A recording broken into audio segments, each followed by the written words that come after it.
Bismillahirrahmanirrahim. Assalamualaikum warahmatullahi ta'ala wabarakatuh. Para bapak, para ibu, ayah bunda yang dirahmati Allah subhanahu wa ta'ala,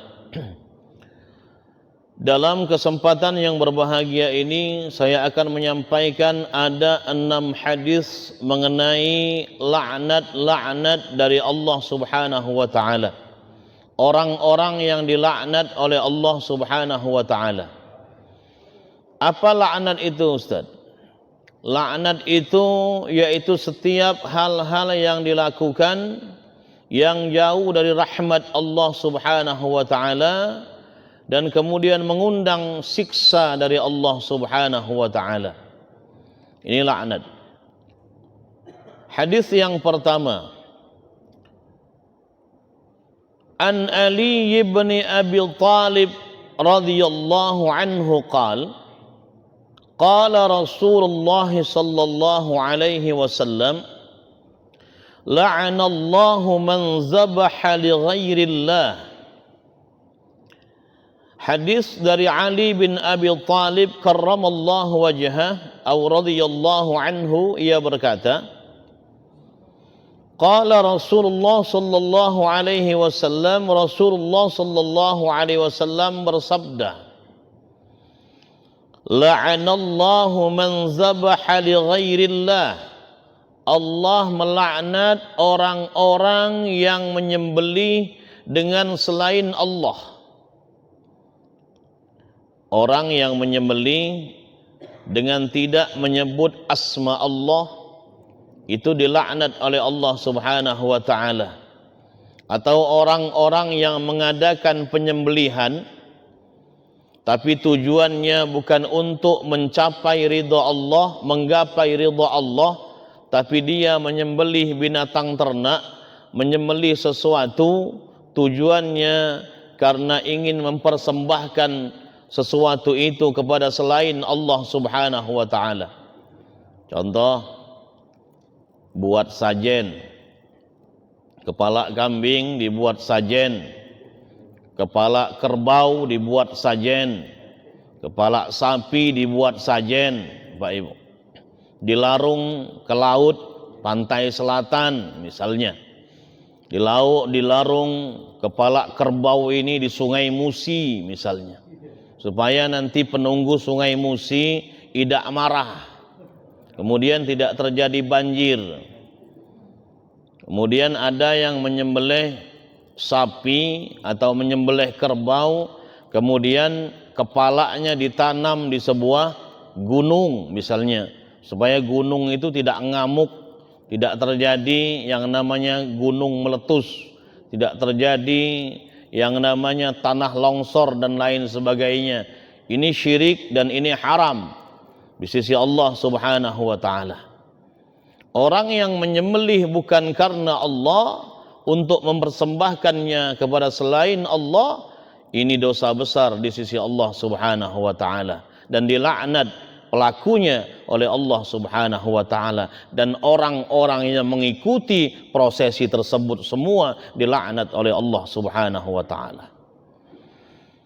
Para bapak, para ibu, ayah bunda yang dirahmati Allah subhanahu wa ta'ala, kita banyak melihat beberapa etnis di negara kita ini melakukan ritual-ritual yang semacam itu, dengan alasan ini kan sudah jadi budaya kami, Ustadz. Ini kan sudah jadi tradisi kami turun-temurun. Nanti kalau tidak dilakukan, ini yang babat deso, ini yang kemudian babat alas tempat kami ini nanti dia ngamuk, Ustadz. Nanti murka mereka, Ustadz. Kalau mereka sudah murka, ini bahaya bagi kami, Ustadz. Mereka percaya ada kekuatan yang bisa mendatangkan mudarat, ada kekuatan yang bisa mendatangkan manfaat selain daripada kekuatan Allah subhanahu wa ta'ala, yang persembahkan kepada jin tentunya. Para bapak, para ibu, ayah bunda yang dirahmati Allah subhanahu wa ta'ala, itu yang pertama, hal dilaknat oleh Allah subhanahu wa ta'ala, menyembelih selain daripada asma Allah Subhanahu wa taala, atau mempersembahkan penyembelihan ini untuk berbakti kepada selain Allah Subhanahu wa taala. Kemudian yang kedua, wa la'anallahu man awa muhditsan. Allah melaknat orang-orang yang melindungi pelaku perbuatan maksiat. Allah melaknat orang-orang yang melindungi pelaku perbuatan-perbuatan kejahatan, kekejian. Contoh kecil baik di kampung kami, tidak usah di sini, bagi ada yang tersinggung, di kampung kami baik, di Tangga Buntung. Jadi kemarin waktu gerebekan Bapak Ibu sekalian, ada satu rumah bertingkat, rumah gedong bertingkat. Rumah itu milik salah seorang bandar. Ditanya oleh kepolisian, oleh anggota polisi yang gerebek itu, mana si anu? Udah tahu Pak, tidak katik di rumah Pak, sudah berapa hari ini dia pergi sudah Pak. Nah, padahal waktu digerebek dia naik ke pucuk Bapak Ibu, ke pucuk Anjungan. Kemudian ada informasi begitu polisi hendak bertolak, hendak pergi dari tempat itu, ada informan yang mengatakan, Pak polisi, uangnya ada di pucuk Anjungan. Kemudian masuk lagi Pak polisi, kejar ini orang. Begitu dikejar, betul dia ada di pucuk Anjungan di lantai 2 Bapak Ibu sekalian, bersembunyi di sana. Begitu dikejar polisi, nganjok dia, kalau bahasa kita, nganjok dari pucuk ke bawah, patah sikilnya. Banyak terjadi pelaku-pelaku kejahatan dengan berbagai macam cara Bapak Ibu sekalian, kemudian terbebaskan dari hukum di negara kita. Banyak yang terjadi kemudian pelaku-pelaku kejahatan dilindungi bahkan oleh aparat hukum sendiri Bapak Ibu. Ini sudah jadi rahasia umum. Maka orang yang melindungi pelaku kejahatan, orang yang melindungi pelaku perbuatan maksiat dan kekejian kepada Allah Subhanahu wa taala, tentunya ini akan diberikan laknat oleh Allah Subhanahu wa taala. Tidak hanya pelaku kekejiannya yang dilaknat oleh Allah, bahkan orang yang melindungi pelaku kemaksiatan ini akan dilaknat juga oleh Allah Subhanahu wa taala. Para bapak, para ibu, ayah, bunda yang dirahmati Allah Subhanahu wa taala. Kemudian yang ketiga, wa la'anallahu man la'ana walidayhi. Allah melaknat orang yang melaknat ayah bundanya. Kok ayah bunda sendiri kok dilaknat Ustaz? Siapa nih yang melaknat ayah bundanya sendiri? Contoh kecil, bapak ibu punya musuh, kemudian begitu saling kato, kemudian tidak lagi terkontrol ini omongan dari mulut kita, tidak lagi terkontrol ini kata-kata. Kemudian kita ngatoi baknya, kita ngatoi maknya, bak kau nih, mak kau nih, misalnya ini dan itu dan lain sebagainya. Dia kemudian musuh kita balik ngatoi bak kita juga, balik menghujat mak kita juga. Inilah sama dengan melaknat wong tua kita dewek, walau dengan tidak secara langsung. Orang yang melaknat kedua orang tuanya, dia pun dilaknat oleh Allah Subhanahu wa taala. Gara-gara dia, gara-gara kelakuan dia, kemudian ayah bundanya dilaknat oleh orang lain, dia pun akan dilaknat oleh Allah Subhanahu wa taala. Kemudian yang keempat, wa la'anallahu man ghayyaral manar. Allah melaknat orang-orang yang merubah batas patok tanah. Ini banyak terjadi zaman mak ini lagi Bapak Ibu. Baru saja kemarin ya, di media sosial, di Facebook saya saja, tidak usah Facebook Bapak Ibu ya, rame masalah ini batas patok tanah. Jadi mereka saling hujat di Facebook, saling hujat di Instagram Bapak Ibu. Lapor ke lah, kalau kau nak ngelapor ke. Iyo, nak ku lapor ke pokoknya. Aku ada bukti. Inilah itulah kemudian. Inilah Bapak Ibu sekalian yang terjadi pada saat sekarang. Ada orang kadangkala kemudian dia punya surat tanah SHM. Ada yang kemudian suratnya cuman sampai camat saja. Kemudian dia berani memindah batas patok tanah orang lain kemudian. Digeser sedikit demi sedikit ini batas patok tanah orang lain. Sampai kemudian tidak terasa sampai 1 meter Bapak Ibu. Sampai 2 meter kadangkala yang dirubah batas patok tanahnya. Orang yang macam ini Bapak Ibu, sekilan baik, jangankan sekilan, sejengkal saja kita merubah batas patok tanah orang lain, besok di yaumul qiyamah ini tanah akan dikalungkan kepada kita 7 petala langit, 7 petala bumi. 7 lapis langit, 7 lapis bumi akan dikalungkan di leher kita nanti di hadapan pengadilan Allah Subhanahu wa taala. Berat ini Bapak Ibu dosanya orang yang merubah batas patok tanah orang lain. Hati-hati dengan dosa ini. Kenapa? Ketika nanti di dalam kubur orang macam ini pun akan dihimpit oleh tanah.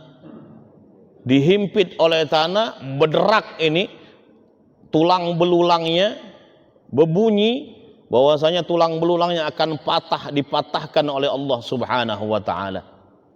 Belum lagi siksaan dari malaikat-malaikat Allah Subhanahu wa taala ketika di alam kubur sudah dapat siksa, belum lagi nanti siksaan Allah di yaumul qiyamah.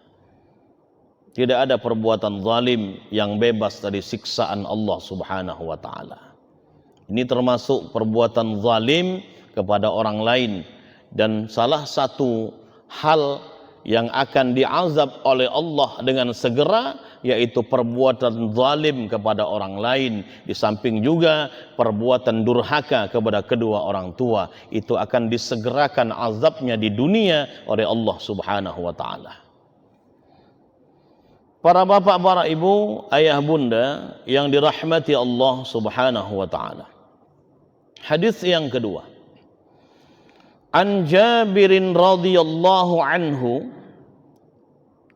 la'ana Rasulullah sallallahu alaihi wasallam Rasulullah sallallahu alaihi wasallam melaknat ar-rashi wal murtashi, orang yang melakukan pemberian suap dan orang yang menerima pemberian suap. Dua-duanya sama-sama masuk neraka. Dua-duanya sama-sama dilaknat oleh Allah Subhanahu wa taala. Orang yang nyuap juga masuk neraka, orang yang menerima suap juga masuk neraka. Ini dua-duanya ada kata yang benar Bapak Ibu sekalian. Sama, al-qatil wal maktul finnar.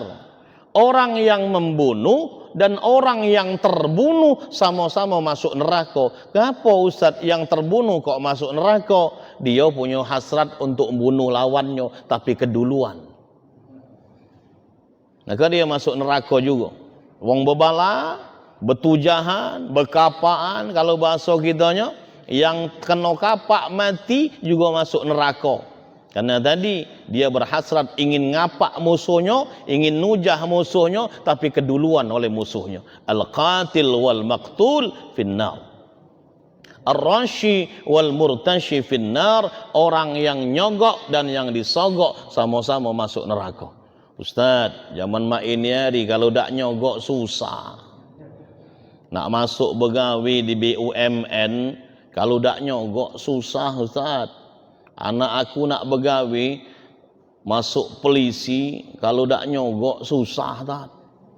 Nak masuk jadi pegawai negeri sipil, kalau dak nyogok susah diterima Ustaz. Maka harus ada duit pelicin mak ini hari Ustaz. Kalau dak katik duit pelicinnya susah. Nak masuk sekolah Bapak Ibu, SMA, SMP favorit Bapak Ibu, zaman mak ini hari sudah jadi rahasia umum Bapak Ibu. Kalau idak nyogok tak bisa masuk.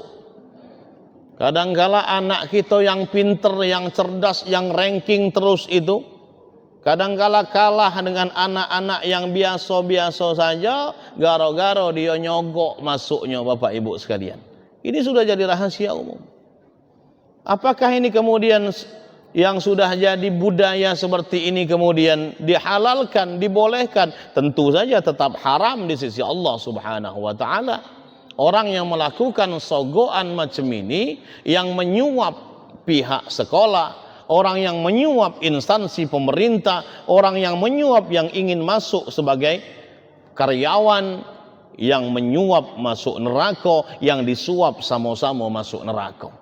Yang menyuap itu dilaknat oleh Allah, yang menerima suap juga dilaknat oleh Allah Subhanahu wa taala. Para bapak, para ibu, ayah bunda yang dirahmati Allah Subhanahu wa taala. Ustadz, kalau sekarang nak ngurus-ngurus surat-surat menyurat penting ini susah kalau tak katik duit pelicinnya Ustadz. Ini bakal lama selesainya. Bisa selesai tapi lama. Di pingpong sana, pingpong sini. Padahal aku ini butuhnya cepet ini surat Ustaz. Kalau aku lewat jalur yang biasa, dia ini lama. Sebulan, 2 bulan tak jadi-jadi. Maka kemudian aku cari jalan pintas supaya cepet jadinya ini surat, aku nyogok. Sama baik Bapak Ibu. Sesuatu hal yang buruk jangan dibiasakan. Kalau kata Rasulullah, ar-rashi wal murtashi finnar, orang yang menyuap dan yang disuap sama-sama masuk neraka, lebih baik sabar. Sabar menunggu sampai selesainya surat yang kita urus tersebut. Para bapak, para ibu, ayah bunda yang dirahmati Allah Subhanahu wa taala. Kemudian hadis yang ketiga, An Ibni Abbasin radhiyallahu anhu qala. Hadis dari Ibnu Abbas radhiyallahu anhu qal, dia berkata, la'ana an-nabiy sallallahu alaihi wasallam, Nabi Muhammad sallallahu alaihi wasallam melaknat al-mukhannatsina minar rijal, perempuan-perempuan yang menyerupakan dirinya seperti laki-laki, perempuan-perempuan yang berlagak seperti laki-laki, berdandan ala laki-laki, bergaul dengan laki-laki, kemudian mereka berlenggak-lenggok seperti laki-laki. Ini perempuan-perempuan yang tomboy. Bapak Ibu zaman sekarang bahasanya tomboy. Banyak terjadi ini. Maka di media televisi sudah agak dilarang yang model macam ini Bapak Ibu sekalian. Kalau dulu vulgar betul penampilan mereka. Laki-laki pecak betino, melambai-lambai, laki-laki tulang lunak ini Bapak Ibu sekalian. Lenggak-lenggok seperti perempuan, joget-joget pecak betino, ya, kelakuannya pecak betino juga Bapak Ibu sekalian. Ini sudah agak direm sekarang oleh KPI, Komisi Penyiaran Indonesia. Di televisi agak berkurang. Kita bersyukur kepada Allah karena ini bisa mempengaruhi watak anak-anak kita yang nonton tayangan-tayangan yang semacam itu Bapak Ibu sekalian. Hati-hati, ini virus bisa menyebar Bapak Ibu sekalian. Ditonton oleh anak kita, oh berarti hal yang model macam itu boleh-boleh baik, sah-sah baik. Bahkan artis-artis kita banyak yang kemudian kelakuannya model macam itu. Terima kasih. Oh jadi bagus yang model macam itu. Nah ini pikiran anak kita yang belum ada filternya. Kemudian melok-meloklah mereka. Yang laki-laki bergaya pecak betino, yang betino bergaya pecak laki-laki. Berdandan ala laki-laki, berdandan ala betino. Lalu di Thailand itu ada yang namanya lady boy, Bapak Ibu sekalian. Wajah lady, bawahnya boy. Lady boy di Thailand itu kadangkala lebih cantik daripada wanita yang sesungguhnya. Mereka bahkan kemudian operasi payudara, memperbesar payudaranya. bahkan yang punya banyak duit operasi kelamin bahkan Bapak Ibu sekalian. Ini yang dinamakan transgender. Laki-laki kemudian bertransformasi menjadi perempuan, perempuan bertransformasi menjadi laki-laki. Dikasih penis dan lain sebagainya. Nauzubillah, summa nauzubillah. Ini bekerjanya seperti itu, memuaskan hasrat laki-laki. Mereka boy, mereka laki-laki, tapi kemudian mereka bergaya seperti perempuan, bahkan kemudian mereka menyuntik payudaranya supaya besar, dan ini dengan tujuan untuk memuaskan hasrat laki-laki. Nauzubillah, summa nauzubillah. Ini tidak ubahnya seperti kaum Nabi Lut, di mana kaum Nabi Lut diazab oleh Allah dengan dibalikkan tempat tinggal mereka. Yang pucuk dibalik ke di bawah, ditumplek ke kalau bahasa kitanya. Para bapak, para ibu, ayah, bunda yang dirahmati Allah Subhanahu wa taala. Wal mutarajjilat minan nisa. Nah, ini sama. Jadi orang laki-laki yang bergaya seperti perempuan. Zaman macam ini hari, hati-hati Bapak Ibu dengan pergaulan anak-anak kita. Anak-anak kita masih gadis, anak-anak kita yang bujang-bujang. Ini jadi sasaran mereka, Bapak Ibu sekalian. Ini banyak sekarang itu perkumpulan-perkumpulan mereka. Kadang-kala di tempat-tempat fitness itu jadi perkumpulan mereka. Badannya seterek-seterek Bapak Ibu. Bagus-bagus badannya, ya, ganteng-ganteng, tapi orientasi seksualnya bukan kepada wanita, tapi kepada sesama laki-laki. Ada di Tangga Buntung tempat kami, itu namanya gang lesbi Bapak Ibu. Ada, lengkap Bapak Ibu sekalian. Jadi mereka ini sukanya dengan sesama jenis. Perempuan suka sama perempuan, maka dinamakan gang lesbi. Mereka tidak senang sama laki-laki. Seganteng apapun laki-laki itu, semacu apapun laki-laki itu, sehebat apapun laki-laki itu badannya, wajahnya, mereka tidak suka. Mereka sukanya dengan sesama perempuan. Auzubillah, summa auzubillah. Kalau ini dibiarkan akan mengundang azab dari Allah Subhanahu wa taala. Maka kenapa banyak terjadi bencana di negara kita? Karena hal ini sekarang sudah agak diberikan tempat di negara kita. Maka ini salah satu hal yang mengundang azab Allah Subhanahu wa taala. Homoseksual, lesbian, transgender dan lain sebagainya yang dibiarkan merajalela di negara kita. Para bapak, para ibu, ayah, bunda yang dirahmati Allah Subhanahu wa taala. Wa qala, dan Rasulullah sallallahu alaihi wasallam bersabda, akhrijuhum min buyutikum. Hendaklah kalian mengeluarkan mereka dari rumah-rumah kalian. Kalau antum mendapati, bapak ibu mendapati ini ada orang yang seperti ini di rumah bapak ibu, anak bapak ibu, kemudian dinasehati tetap tidak mempan, maka kata Rasulullah, akhrijuhum min buyutikum, keluarkan mereka dari rumah kalian, usir mereka dari rumah. Kenapa? Ini penyakit. Ini akan mengundang azab dari Allah Subhanahu wa taala. Qala fa akhraja an-nabiy sallallahu alaihi wasallam, maka Rasulullah pernah mengusir seseorang pemuda. Fa akhraja an-nabiy fulanan, Rasulullah pernah mengusir seseorang. Karena apa? Karena tadi bertindak kebanci-bancian.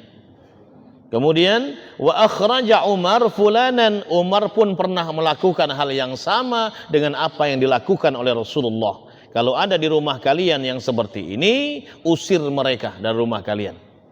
Ini pesan Rasulullah dalam sabdanya.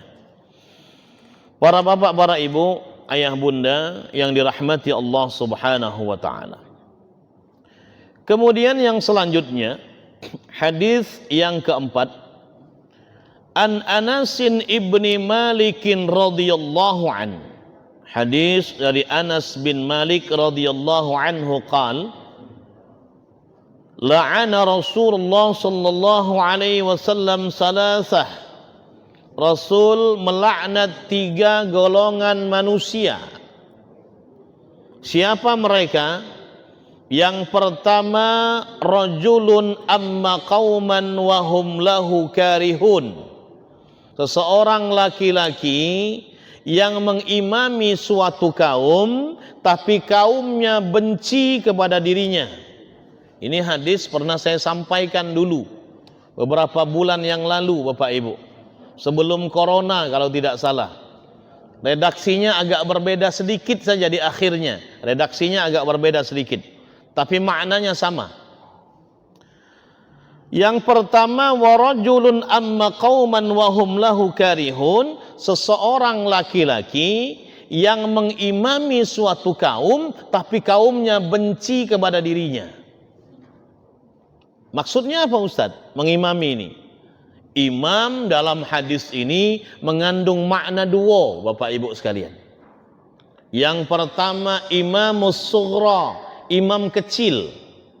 Siapa imam kecil ini? Imam kecil ini yaitu imam yang memimpin salat berjamaah di masjid atau salat berjamaah di musalla. Ini imam kecil artinya. Kalau imam ini kemudian tindak tanduknya tidak disukai oleh makmumnya, ketika dia memimpin dia tidak disukai oleh makmumnya, oleh jamaahnya, maka dia akan dilaknat oleh Allah dan salatnya tidak akan diterima oleh Allah, tidak akan diangkat ke langit walau hanya sejengkal di atas kepala mereka. Kenapa imam ini dibenci, Ustaz? Imam ini dibenci bukan karena masalah pribadi, Bapak Ibu. Bukan karena ibu pernah bebala dengan imam ini mungkin, atau bapak pernah bebala dengan imam ini, selisih pendapat, ya, atau pernah bersitegang dengan imam ini gara-gara hal yang sepele misalnya. Kemudian bapak ibu tidak suka dengan imam ini, atau kemudian ibu tidak suka karena dia suka baca surat-surat yang panjang. Wah, suratnya panjang nih an, kalau ustadz itu tak setuju nih an, aku kalau makmum dengan dia nih. Aku ini kan lah tua, kalau dia baca surat-surat panjang-panjang macam itu, dengkul aku ini bergetar. Tak kuat lagi aku berdiri lama nih. Imam itu nah, tak senang nih aku sama dia. Cak betakoan nih surat-surat panjang-panjang. Mentanglah dia hafiz Quran. Nah, misalnya Bapak Ibu. Bukan karena itu Bapak Ibu sekalian. Bukan karena itu. Apa Ustadz sebabnya imam ini dibenci? Yang pertama kata Rasulullah, li jahlihi, karena bodohnya. Bodoh dalam hal apa? Yang pertama bodoh dalam hal membaca Al-Quran. Baca Fatihahnya belepotan, baca surahnya belepotan, jauh panggang dari api. Tidak benar bacaan Fatihahnya, padahal Fatihah ini rukun salat. Kalau rukun salat ini tidak benar, maka salatnya tidak akan diterima, salatnya tidak akan sah di mata Allah Subhanahu wa taala. Maka perlu imam ini bacaan Fatihahnya standar. Bacaan Fatihahnya betul, baik, betul dan baik sesuai dengan kaidah-kaidah ilmu tajwid. Ini Bapak Ibu sekalian, perlu ini disampaikan di forum-forum seperti ini, karena banyak sekarang imam macak-macak jadi imam, hanya modal PD kata Bapak nih, hanya modal percaya diri tidak bisa kemudian dijadikan acuan. Modal karena dia sudah berangkat haji 2 kali misalnya. Modal dia kemudian tokoh masyarakat, asak masuk ke masjid, kemudian pengennya jadi imam, tak galak jadi makmum. Asak tak dijadi ke imam, merajuk tua, Bapak Ibu. Ada yang model macam ini, tipikalnya, memang sifatnya model macam itu. Pengennya nak tenar tulah, pengennya nak di depan tulah, tak galak di belakang. Ada yang model macam itu. Tapi boleh selama bacaannya bagus, selama tajwidnya bagus, selama baca Qur'annya benar, boleh nak jadi imam terus, ya. Tapi kalau bacaannya salah, bacaannya buruk, tidak sesuai dengan kaidah-kaidah ilmu tajwid, lebih baik dia serahkan kepada orang lain yang lebih berkompeten. Jadi orang jadi imam itu yang pertama hafiz Quran, Bapak Ibu, bukan karena tua atau mudonyo, bukan karena kaya atau miskinnya, bukan karena rumahnya dekat dengan masjidnya, bukan. Yang pertama, dia paling bagus bacaan Qur'annya, paling banyak hafalan Qur'annya. Ini yang lebih pantas jadi imam. Ustadz, kalau bacaan Qur'annya sama, ini antara dua orang. Misalnya Pak Haji Luqmanul Hakim, bacaan Qur'annya bagus, hafiz Qur'an 30 juz. Bapak Haji Abdul Ghani samo-samo 30 juz juga, Bapak Ibu sekalian. Ibu-ibu mungkin cuman juz mangga, juz apokat. Ya. Kalau Bapak Haji dua ini juz 30 juz, Bapak Ibu sekalian. Nah, ini gimana Ustadz? Dua ini sama-sama hafiz Quran. Dilihat lagi yang kedua, bagaimana kemudian penguasaan dalam hal fiqih, pengetahuan dalam hal fiqihnya. Oh, sama, mereka dua-duanya sama-sama mondok di Gontor dulu Ustaz. Fikihnya sama-sama hebat, kitab kuningnya sama-sama ngelotok Ustaz. Wah, kalau maco kitab kuning nerapas misalnya. Oh, hebat.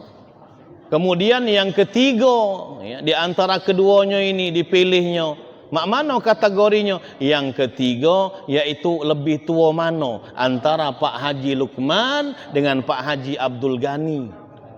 Sama pula Bapak Ibu sekalian. Sama-sama, umurnya sama-sama masih 40 tahun misalnya. Pak Haji Luqman 40 tahun, Pak Haji Ghani 40 tahun. Wah. Kemudian yang keempat kata Rasulullah, siapa yang lebih dulu hijrah di tempat itu? Oh, yang lebih dulu hijrah di tempat itu sama Ustaz. Dua-duanya sama, masuknya tahun 2010 di komplek Amin Mulia ini. Bulannya sama bulannya Ustaz. Harinya sama. Kok tahu kamu? Iya, aku yang gotongi barangnya dulu Ustaz. Misalnya. Berarti yang kelima, bininya yang dua siapa? Ini Bapak Ibu sekalian. Yang punya bini dua, itulah yang lebih berhak untuk jadi imam. Bahkan ada pendapat semacam ini. Bapak Ibu sekalian. Ya, tidak mungkin ada orang yang kemudian sama seluruh halnya. Pasti ada yang membedakan antara keduanya. Ini Bapak Ibu sekalian. Sampai ada fatwa semacam itu. Kenapa? Karena orang yang berbini dua lebih sabar daripada yang bininya siko, insyaallah. Ya, katanya semacam itu. Ya. Para bapak, para ibu, ayah, bunda yang dirahmati Allah Subhanahu wa taala. Jadi tidak mudah-mudah jadi imam ini Bapak Ibu. Banyak ibu-ibu kadang berutuk sama kami, Ustadz, imamnya ini kacau bacaan Fatihahnya Ustadz. Imamnya ini baca surahnya asal-asalan Ustadz. Apakah sah sholat kami ngikut imam yang model macam itu Ustadz? Ibu, bapak, kalau memang tidak tahu kualitas imam kita, baru pertama melok imam ini, ibu, bapak tidak salah. Sah sholat bapak ibu. Tapi kalau kemudian ibu bapak sudah tahu kualitas imam ini, jangan diikuti. Maka kata Imam Nawawi, bapak ibu sekalian, kalau kita tahu imam ini rusak bacaannya, terutama bacaan Fatihahnya, jangan diikuti. Kalaupun pada saat sholat yang sir, sholat jahar kita tahu, maghrib, isya, subuh, kita tahu bacaannya salah, Fatihahnya terutama salah. Jangan diikuti imam ini ketika dia mengimami sholat sir, zuhur dan asar, dia tidak patut juga diikuti. Ini Bapak Ibu, yang pertama lijahlihi, karena bodohnya. Kemudian yang kedua, karena fasiknya, lifisqihi kata Rasulullah. Fasik itu apa Ustaz? Contoh kecil begini, fasik itu Bapak Ibu, supaya mudah untuk dicerna. Ini perbuatan dosa nih. Judi perbuatan dosa, Minum minuman keras perbuatan dosa, masang togel perbuatan dosa, buka aurat perbuatan dosa, Bapak Ibu, ya. Tapi dia sering menjalankannya. Jadi kebiasaan dia. Masang togel jadi kebiasaan. Kemudian pakai celana pendek jadi kebiasaan. Seringkali dia kemana-mana pakai celana pendek. Hanya sholat saja yang tidak pakai celana pendek. Jalan ke mall pakai celana pendek. Jalan-jalan sama keluarganya pakai celana pendek dengan alasan ISIS, Bapak Ibu. ISIS itu dapat banyak angin, itu ISIS. Dengan alasan yang sepele itu, orang yang semacam ini tidak pantas untuk dijadikan imam. Mugola dia bacaannya bagus, Bak Qori Muammar ZA. Mugola hebat fikihnya, ya, seperti kiai-kiai kita misalnya. Fikihnya bagus, kitabnya ngelotok, Bapak Ibu sekalian. Tapi kalau akhlaknya tidak bagus, ini orang tidak pantas untuk jadi imam. Masang togel misalnya. Ada enggak macam ini? Ada, Ustaz. Imam tapi narkoba, ada.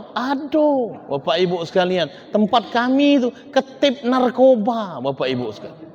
Galak jadi imam di masjid, galak jadi imam di musalla, suaranya memang bagus, qori, Bapak Ibu sekalian. Tapi itu tadi, rumahnya dibuat untuk tempat orang pesta narkoba, dia dewek galak konsumsi sabu-sabu.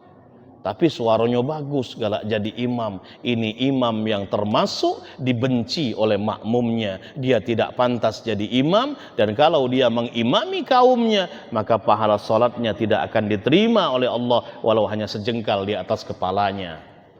Hati-hati. Ada orang yang kemudian buka aurat. Oh, tidak boleh Ustaz, tidak boleh.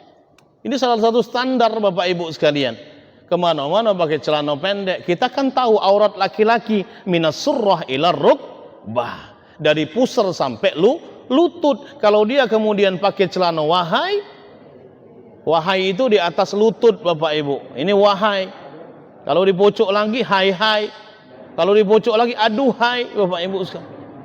Ini tidak boleh. Sudah menyalahi aturan dari Allah Subhanahu wa ta'ala. Lihat akhlaknya, lihat juga bagaimana dia penguasaan kepada bacaan Al-Quran dan ilmu fiqihnya. Para bapak, para ibu, ayah, bunda yang dirahmati Allah Subhanahu wa ta'ala. Kemudian yang selanjutnya, yang kedua kata Rasulullah dalam hadis ini, wa imra'atun batat wa zawjuha 'alaiha sakhitun. Seseorang istri yang tidur di malam hari sementara suaminya sedang marah kepada dirinya. Ini istri akan dilaknat oleh Allah Subhanahu wa ta'ala kalau dia tidak mendapatkan ridha dari suaminya. Contoh kecil, ibu nih tidak katik halangan. Tidak katik halangan sama sekali malam hari itu. Sehat, seger buger, bukan halangan menstruasi, kemudian lakinya ngajak ngulek sambal di kamar misalnya, ya. Kemudian ibu nolak mentah-mentah, ecak-ecaknya mens. Papa ini tidak tahu nian, aku nih lagi mens misalnya. Ya, padahal tidak men, dia bohong sama lakinya karena memang dia sedang tidak enak hati, tidak senang dia sedang. Atau dia sedang tidak mood, Bapak Ibu sekalian. Ini Bapak Ibu, mood atau tidak mood, suka tidak suka. Kalau laki-laki kemudian mengajak kita ke tempat tidur, suami mengajak kita ke tempat tidur, maka hadis Rasulullah, walaupun ibu ada di atas tunggangan kuda sekalipun, di atas keledai sekalipun, ibu harus memenuhi daripada kewajiban ibu sebagai istri. Turun dari motornya, turun dari mobilnya, memenuhi keinginan suami. Ini kewajiban. Kalau itu tidak dilakukan, maka dia akan dilaknat oleh Allah Subhanahu wa ta'ala, dilaknat oleh malaikat-malaikat Allah sampai subuh menjelang, Bapak Ibu sekalian.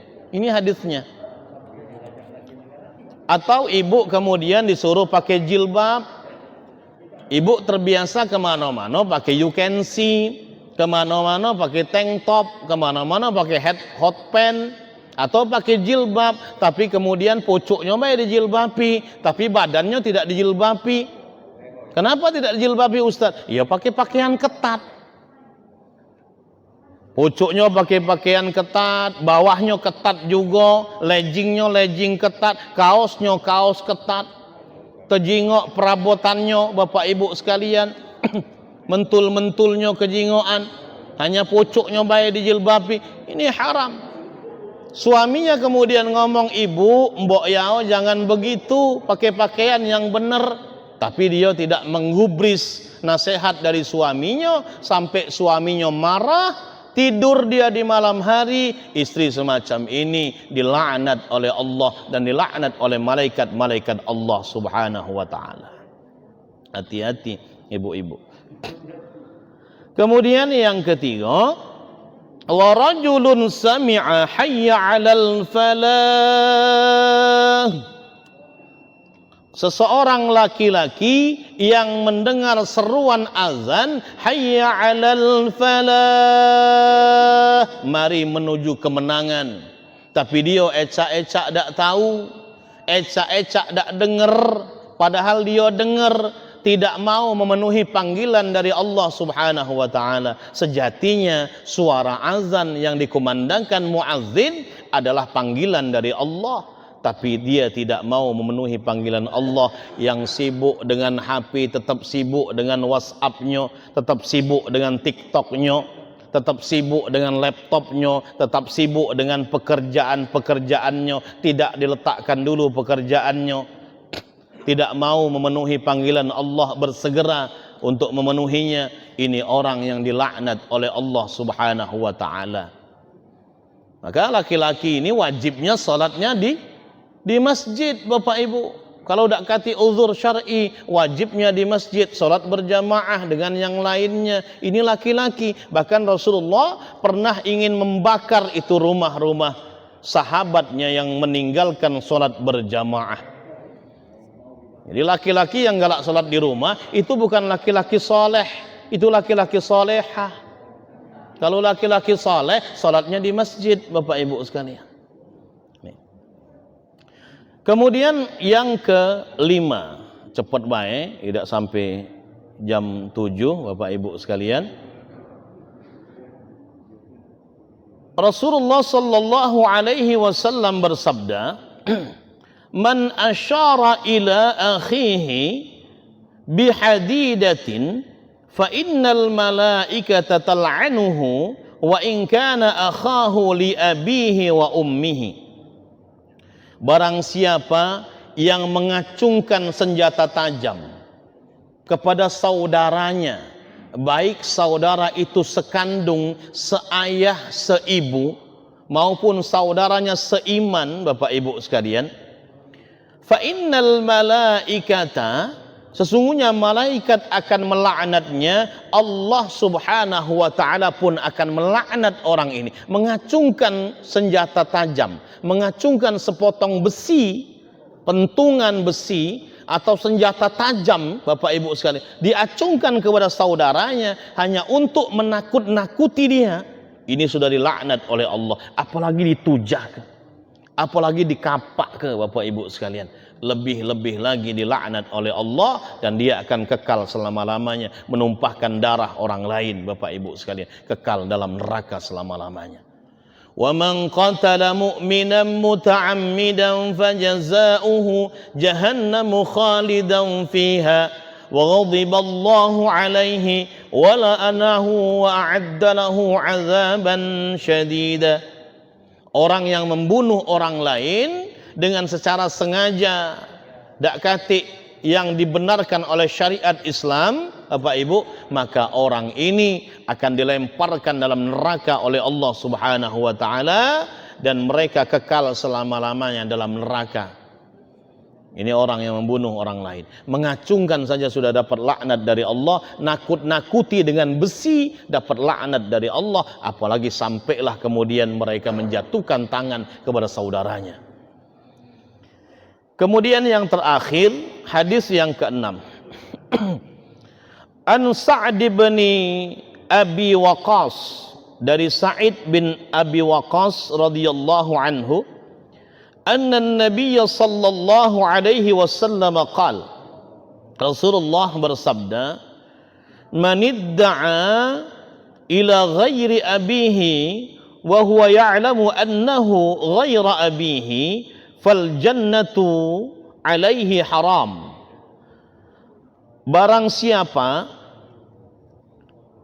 yang mengakui selain daripada ayahnya sebagai ayah kandungnya, padahal dia tahu bahwasanya dia bukan ayah kandungnya, tapi dia akui ini sebagai ayah kandungnya, maka kata Rasulullah sallallahu alaihi wasallam, fal jannatu alaihi haram, maka surga haram bagi dia dan dia akan dilaknat oleh Allah Subhanahu wa taala. Contoh kecil, misalnya kita ini ngerawat keponaan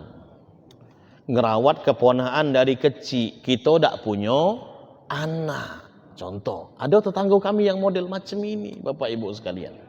Tetangga buntung, ya. Ya, saya contohkan di tempat kami baik. Kalau di sini kaki ada yang tersinggung pula, ya. Bapak Ibu, tapi saya tidak sampaikan namanya siapa, menjaga kode etik tadi. Ini orang tidak punya anak, mandul, suami istri mandul, kemudian kebetulan ini adik kandungnya punya anak banyak, adik kandungnya kemudian bukan orang yang berada, anaknya banyak, kemudian diambil sama dia, diadopsi sama dia, dipelihara sama dia, ya, sampai dewasa. Kemudian anak ini, Bapak Ibu sekalian, mengakui ini bibinya sebagai ibu kandungnya sendiri, mengakui ini pamannya sebagai ayah kandungnya sendiri, sampai kemudian ayahnya masih ada, tidak diakui oleh anak ini. Yang diakui ayahnya, kemudian pamannya ini, yang diakui ibunya, bibinya ini, Bapak Ibu. Bahkan ketika nikah, ini walinya adalah pamannya ini.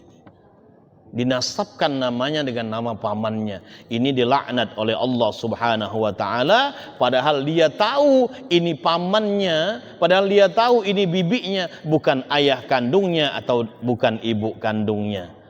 Ini banyak terjadi zaman mak ini hari. Kalau kita ngangkat anak, Bapak Ibu, anak wong lain, sesayang apapun kita kepada ini bukan muhrim kita. Dia tidak berhak untuk menyentuh tangan kita. Dia tidak berhak untuk memegang kita. Kita tidak berhak untuk memegang ini anak, Pak Ibu sekalian. Apalagi kalau dia sudah dewasa, dia sudah gadis, dia sudah bujang, Bapak Ibu sekalian. Dia tidak berhak melihat aurat kita dalam rumah itu. Kalau ini terlihat oleh dia, haram hukumnya di sisi Allah Subhanahu wa taala. Hati-hati, anak angkat bukan anak kandung, Bapak Ibu sekalian. Kita tidak berhak melihat aurat dia. Kita tidak berhak untuk memegang kulit dia. Karena ini bukan darah daging kita. Dan kita tidak berhak untuk menjadi wali nikah bagi dia. Seorang laki-laki tidak berhak menjadi wali nikah dia, perempuan. Para bapak, para ibu, ayah, bunda, maka dikatakan oleh Rasulullah sallallahu alaihi wasallam, Allah melaknat seorang laki-laki yang menisbatkan namanya kepada selain nama ayah kandungnya sendiri. Dia tahu ayah kandungnya siapa, tapi kemudian dia menisbatkan namanya dengan nama orang lain. Nauzubillah, summa nauzubillah. Para bapak, para ibu, ayah, bunda yang dirahmati Allah Subhanahu wa taala, itulah 6 hadis mengenai laknat dari Allah Subhanahu wa taala. Mudah-mudahan kita tidak termasuk di dalamnya, tidak termasuk orang-orang yang dilaknat oleh Allah Subhanahu wa taala, dan mudah-mudahan kita senantiasa dibimbing jalan kita oleh Allah Subhanahu wa taala menuju jalan yang dia ridhai, dan pada akhirnya kita kembali nanti kepada Allah dalam keadaan yang terbaik, dalam keadaan yang husnul khatimah, dijauhkan dari kematian yang su'ul khatimah. Para bapak, para ibu, ayah, bunda, mungkin sebelum saya tutup dengan doa, ada yang ingin bertanya, saya persilahkan.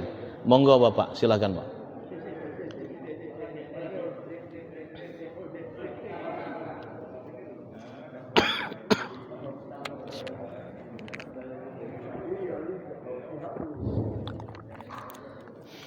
Assalamualaikum warahmatullahi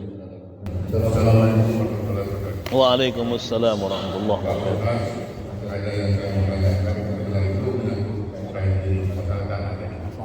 Masalah tanah. Apa Pak? Masalah tanah. Oh, tanah ya. Saya ini sekitar awal tahun 90 beli tanah di Kecamatan Tanah Melakoy. Nah suratnya ini ya surat lama, artinya diketik baik dengan mesin ketik yang tua, lalu ada ukurannya di situ. Nah sekitar 2 tahun atau 3 tahun lewat, mulai tanah ada di rukonya, telah banyak bangunan. Di belakang itu sudah ada tembok batas. Di samping kanan ini sudah dibakar kawan. Di samping kiri ini sudah dipotong punya sebelah itu. Jadi aku anggap yang sisi kanan tanah, anggap begitu. Jadi dengan sesuai ukuran yang tadi surat yang mencantum dari usul tadi. Nah itulah sertifikat ke BPN. Nah setelah diukur, ternyata lebih luas tanah daripada surat. Lebih luas. Kalau BPN sudah Pak, kita buat sertifikat yang ini yang sesuai ukur tanah ini. Yang lebih normal sedikit, Bapak dapatkan ambil itu karena dikasih sertifikat juga.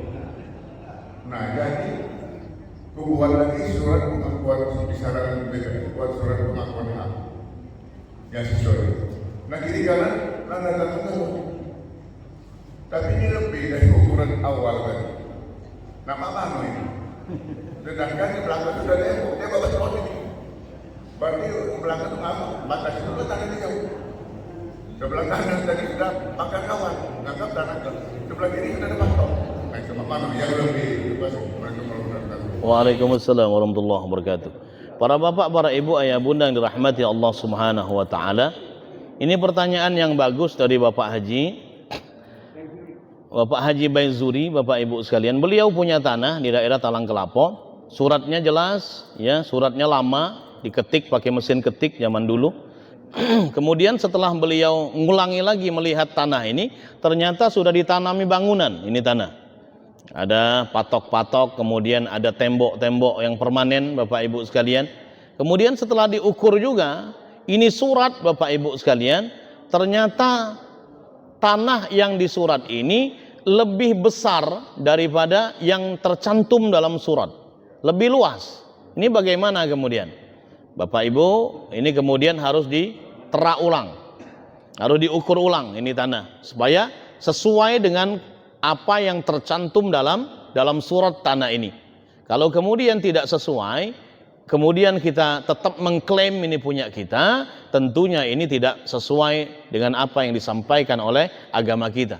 Tidak sesuai apa yang disampaikan oleh Rasulullah Muhammad sallallahu alaihi wasallam. Jadi apa yang sesuai Bapak? Sesuai yang tertera dalam surat itu, sesuaikan pula dengan batas tanah kita.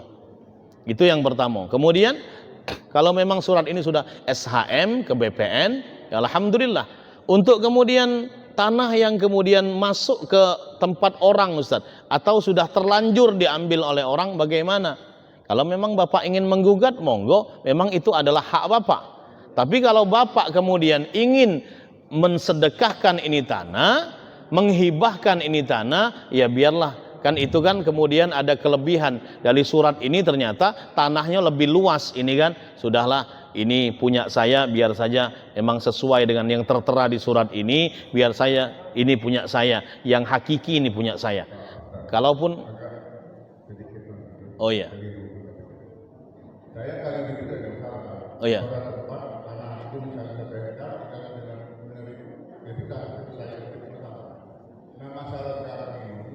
karena saya bisa meneliti ukuran misalnya setelah diukur oleh BPN masih ada sisa, katakanlah 50 meter. Nah 50 meter itu kalau sudah punya dalam batas tanah itu, kalau ada sekarang dekat ini bertuan itu jadi. Nah itulah saran saya, jadi mau mencetak Bapak buat surat pengakuan, tapi kalau dari kiri kanan. Masya Allah. Kalau misalnya kita dari Oh, seperti itu. Jadi intinya bapak ini ada tanah lebih, supaya tanah lebih ini kemudian diklaim sebagai punya bapak, seperti itu Pak. Ya kan? Bagaimana kondisinya? Kalau memang bukan hak kita, jangan kemudian kita ambil bapak. Kalaupun kemudian BPN menyarankan untuk bapak membuat surat, kemudian ditandatangani oleh kemudian sekeliling tanah bapak itu, mereka setuju dengan itu, bapak sebagai seorang muslim yang kuat imannya, tetap jangan mengambil hak yang bukan milik bapak. Lebih baik kembalikan kepada negara. Kemudian seperti itu. Ini bukan hak saya. Ini bukan hak saya dan saya tidak mau mengambilnya. Seperti itu saja, bapak. Ya. Ini bukan hak saya tidak berhak untuk mengambilnya, saya tidak berhak untuk mensurati ini tanah. Lebih baik seperti itu bapak. Jadi insya Allah bapak akan lebih aman, bapak akan lebih nyaman, di dunia juga nyaman, di akhirat lebih nyaman lagi insya Allah. Iya boleh pak.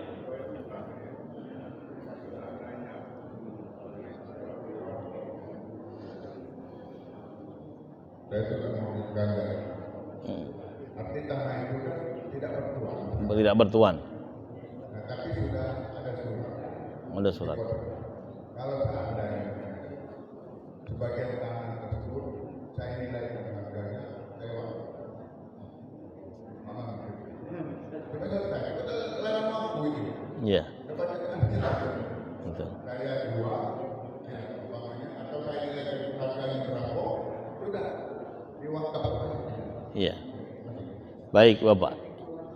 Kemudian tanah ini kemudian diwakafkan oleh bapak. Tanah ini masuk dalam surat kita. Kemudian tapi tidak sama ukurannya dengan surat yang asli, kemudian melebar tanah ini.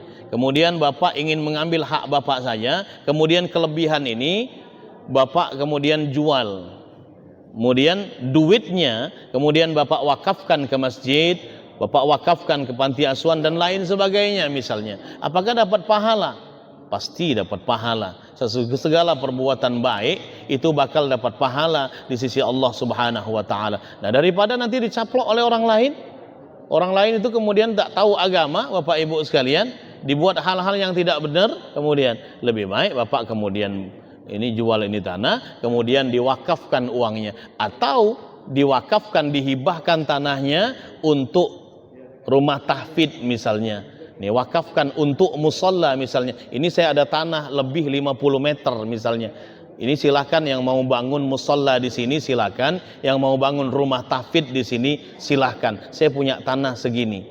Nah, lebih baik seperti itu bapak, daripada nanti kita kemudian kita jual, ternyata ini akan dibangunkan orang hal-hal yang tidak benar misalnya.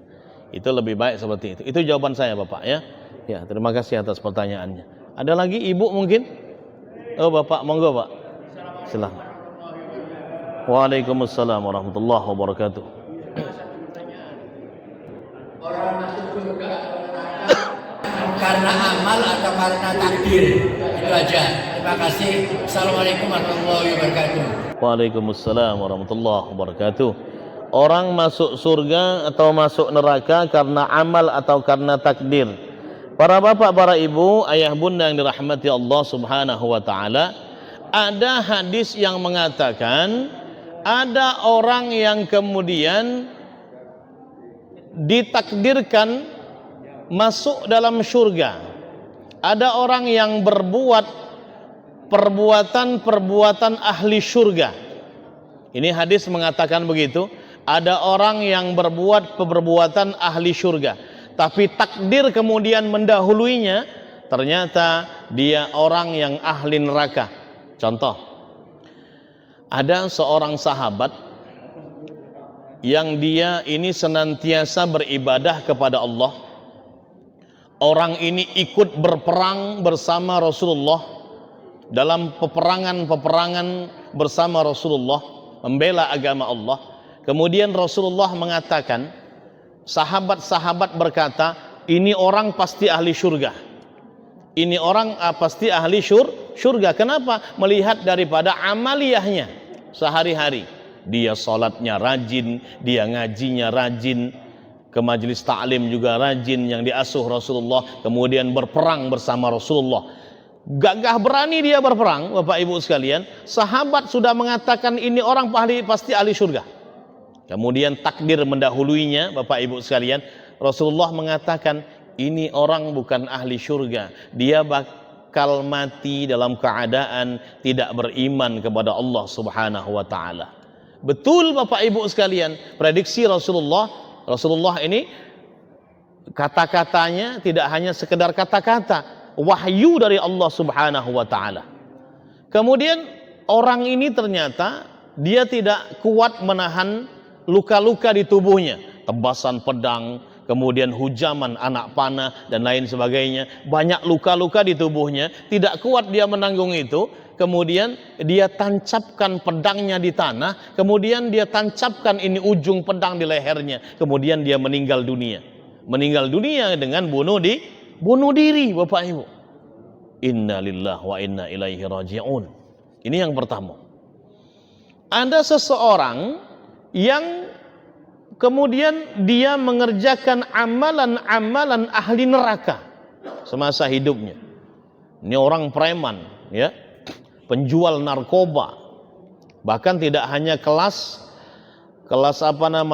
teri, tapi kelas kakap. Sudah masternya sudah. Hebat ini orang. Masuk dalam penjara di Surabaya. Siapa? Freddy Budiman, Bapak Ibu sekalian. Freddy Budiman ini ketika dia menjelang mati, ini bandar narkoba terbesar termasuk Bapak Ibu. Ketika dia menjelang mati ada dua permintaan sama dia. Tolong Pak Sipir, kata dia, saya boleh membuka penutup mata saya ketika dieksekusi mati, kata dia. Bolehkah? Boleh, supaya saya bisa melihat dosa-dosa saya yang ditampakkan sebelum saya mati oleh Allah Subhanahu wa taala.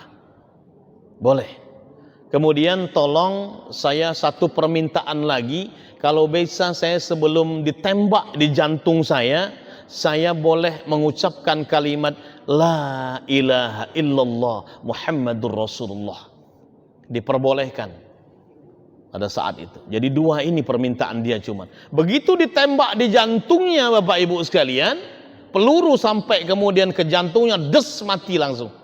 Sebelum ditembakkan ini peluru ke jantungnya, dia mengucapkan la ilaha illallah Muhammadur Rasulullah. Ini kesaksian sipir penjara. Subhanallah. Sebelum dia meninggal dunia, sebelum dia dieksekusi mati, dia sampai menghatamkan Al-Quran 7 kali dalam 2 hari, Bapak Ibu sekalian.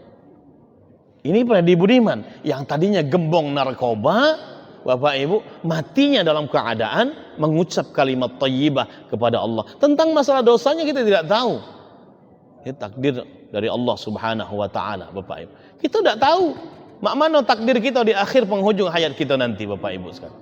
Ada seorang sahabat Nabi, ini batuknya Bapak, keningnya tidak pernah sujud sekalipun kepada Allah.